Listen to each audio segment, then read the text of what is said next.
حضرات گرامی قدر، ابھی آپ کے سامنے ہمارے عظیم سکالر علامہ طاہر محمود اشرفی چیئرمین پاکستان علماء کونسل اپنے خیالات کا ولولہ انگیز انداز میں اظہار فرما رہے تھے۔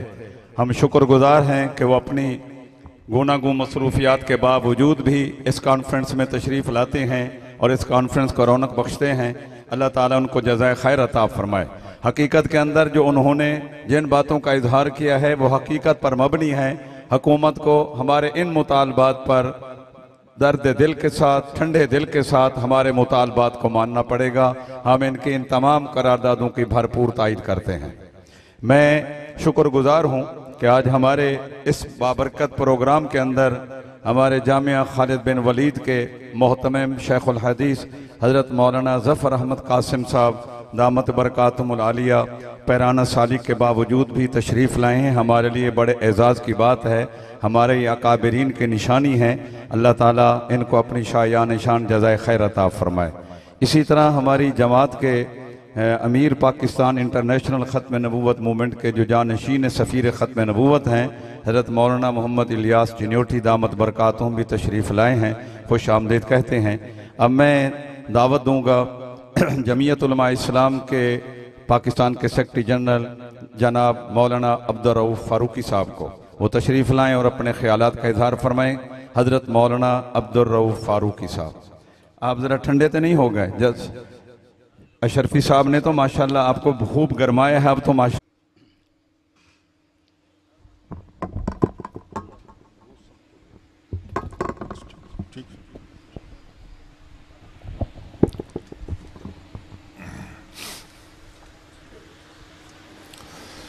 الحمدللہ وکفا والصلاة والسلام علی سید الرسول وخاتم الانبیاء وعلی آلہ واصحابہ نجوم الہدى اما بعد فاعوذ باللہ من الشیطان الرجیم بسم اللہ الرحمن الرحیم وما ارسلناک الا کافۃ للناس بشیرا ونذیرا ولکن اکثر الناس لا یعلمون وقال رسول اللہ صلی اللہ علیہ وسلم ان الرسالۃ والنبوۃ قد انقطعت فلا رسول بعدی ولا نبی سبحانک لا علم لنا الا ما علمتنا انک انت العلیم الحکیم رب اشرح لی صدری ویسر لی امری واحلل عقدۃ من لسانی یفقہوا قولی آمنت باللہ صدق اللہ مولانا العظیم وصدق رسولہ النبی الکریم الامین۔ صدر محترم واجب التکریم علماء کرام، مشائخ اعظام اور زعماء ملت، سب سے پہلے میں اپنے مخدوم، اپنے بھائی حضرت مولانا قاری شبیر احمد عثمانی کو اور ان کے ذریعے انٹرنیشنل ختم نبوت موومنٹ کے تمام عہدیداروں کو خراج تحسین پیش کرتا ہوں کہ وہ ایک تسلسل کے ساتھ اس چناب نگر کی سرزمین پر سالانہ ختم نبوت کانفرنس منعقد کر رہے ہیں۔ اللہ تبارک و تعالی ان کی مساعی میں مزید برکت عطا فرمائے۔ بظاہر تو یہ 7 ستمبر سن 1974 کے فیصلے کی یاد میں کانفرنس منعقد ہوتی ہے، لیکن در حقیقت یہ ایک تحریک ہے عقیدہ ختم نبوت کی حفاظت اور منکرین ختم نبوت کی استیصال اور ان کے تعاقب کی وہ تحریک ہے جس کی بنیاد خلیفہ رسول، خلیفہ بلا فصل، وارث سرمایہ نبوت سیدنا حضرت ابو بکر صدیق رضی اللہ تعالی عنہ نے رکھی تھی، اور یہ تحریک پچھلے 1300 برس سے مسلسل چل رہی ہے، جب تک اس دھرتی پر ختم نبوت کا کوئی ایک منکر بھی موجود ہے، انشاءاللہ یہ تحریک چلتی رہے گی۔ لیکن اس کے لیے ضرورت ہے کہ ہم سیدنا حضرت ابو بکر صدیق رضی اللہ تعالی عنہ کی غیرت ایمانی کو اپنے ایمان کا حصہ بنائیں اور ان کے نقش قدم پہ چلنا اپنی زندگی کا مشن بنائیں۔ حضرت ابو بکر خلیفۃ المسلمین بنے ہیں، سرور دو عالم صلی اللہ علیہ وسلم نے اشارے دیے تھے، اور اشارے بھی بڑے واضح تھے۔ آخری ایام میں یہ فرمایا کہ مرو ابا بکر فلیصلی بالناس۔ صحابہ کرام نے حضرت ابو بکر کے پیچھے اقتداء کی، نماز پڑھی۔ 17 نمازیں حضور کی حیات طیبہ میں حضرت ابو بکر نے پڑھائیں۔ یہ مہر تھی پیغمبر دو عالم کی طرف سے کہ میرے بعد خلیفۃ المسلمین ابو بکر ہوں گے۔ لیکن جیسے کہ پہلے ذکر ہوا، اجماع ہوا سقیفہ بنی ساعدہ میں، جب سب صحابہ کرام نے پہلے سقیفہ میں اور پھر مسجد نبوی میں اور پھر پورے جزیرۃ العرب میں حضرت ابو بکر صدیق رضی اللہ تعالی عنہ کی بیعت کر کے اجماع کیا، آپ کو پیغمبر دو عالم کا خلیفہ مانا۔ آج اگر کسی کو سقیفہ بنی سعدہ کا وہ فیصلہ غیر قانونی اور غیر شرعی نظر آتا ہے تو اسے اپنے دماغ کا علاج کرانا چاہیے۔ میں ایمان کی بات نہیں کرتا، اسے اپنے دماغ کا علاج کرانا چاہیے۔ امت 14 صدیوں سے اس بات پر متفق چلی آ رہی ہے کہ سقیفہ بنی سعدہ کا فیصلہ قانونی تھا، شرعی تھا، اور اس کے نتیجے میں امت مسلمہ کو عروج ملا۔ لیکن جو بات میں کہنا چاہتا ہوں وہ یہ ہے کہ سیدنا ابو بکر صدیق نے خلیفۃ المسلمین بننے کے بعد جس غیرت ایمانی اور حمیت دینی کا ثبوت دیا ہے وہ ہمارے لیے مشعل راہ ہے، وہ ہمارے لیے مینارہ نور ہے۔ محاذ بہت سے تھے، اور ان میں سے بڑا محاذ ختم نبوت کے منکرین کے استیصال کا تھا، عقیدہ ختم نبوت کے دفاع کا، عقیدہ ختم نبوت کے تحفظ کا۔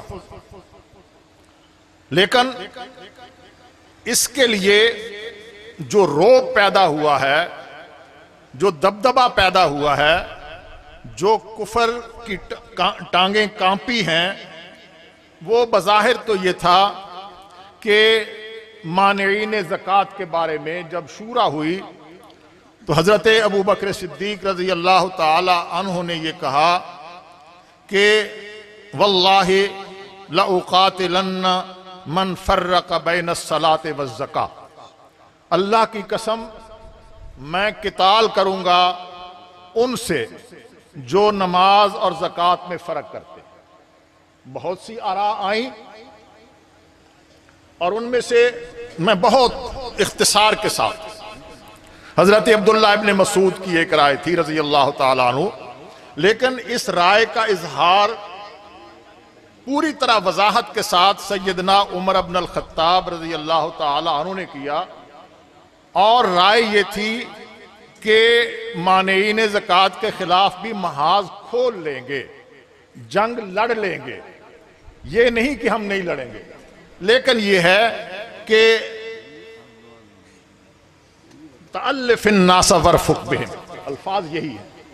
امیر المومنین لڑ لیں گے لیکن ابھی کئی محاذ کھلے ہوئے ہیں اور ہر محاذ بڑا اہم ہے۔ تألف الناس وارفق بہم، آپ لوگوں کے ساتھ تھوڑی سی تالیف کا اور تھوڑی سی نرمی کا مظاہرہ کریں، وقت گزر جانے دیں، جب باقی محاذ ہم قابو کر لیں گے، چیلنج پورے ہو جائیں گے، 8 محاذ کھلے ہوئے ہیں، تو پھر ہم مانعین زکوٰۃ، وہ مانعین زکوٰۃ انکار تو نہیں کرتے نا اسلام کا، ان کے خلاف بھی جنگ لڑ لیں گے۔ تو حضرت ابو بکر صدیق رضی اللہ تعالیٰ عنہ کا کردار آپ کے سامنے ہے۔ حضرت ابو بکر صدیق نے ایک غیرت، ایک جرأت، ایک بہادری، ایک دینی حمیت کا ثبوت دیتے ہوئے کہا کہ اے عمر، اجبار فی الجاہلیت و خوار فی الاسلام، اللہ کی قسم ہے میں خوار کے لفظ کا ترجمہ نہیں کرتا، حضرت شیخ الحدیث تشریف فرما ہے۔ کیا شدت تھی، کیا جذبہ تھا وہ اندر، کیا ایک کہ اجبار فی الجاہلیت و خوار فی الاسلام، اے عمر تم زمانہ جاہلیت میں جبار ہوا کرتے تھے، اسلام لانے کے بعد خوار ہو گئے ہو۔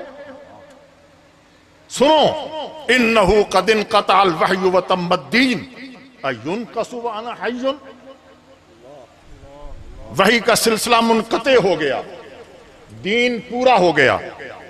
اینقص وانا حی، کیا دین کم کر دیا جائے گا حالانکہ میں ابو بکر ابھی زندہ ہوں، جو وارث سرمایہ نبوت ہے، جو خلیفہ بلا فصل ہے، جو پیغمبر دو عالم صلی اللہ علیہ وسلم سے آنے والے دین کا چوکیدار ہے، پہرے دار ہے۔ اینقص وانا حی، کہاں جا سکتا تھا، وہ کہہ سکتے تھے کہ تم سب ابھی موجود ہو، لیکن حضرت ابو بکر نے پیغام یہ دیا کہ سب اپنے گھروں میں بیٹھ جائیں اور کوئی میرے ساتھ نہ نکلے۔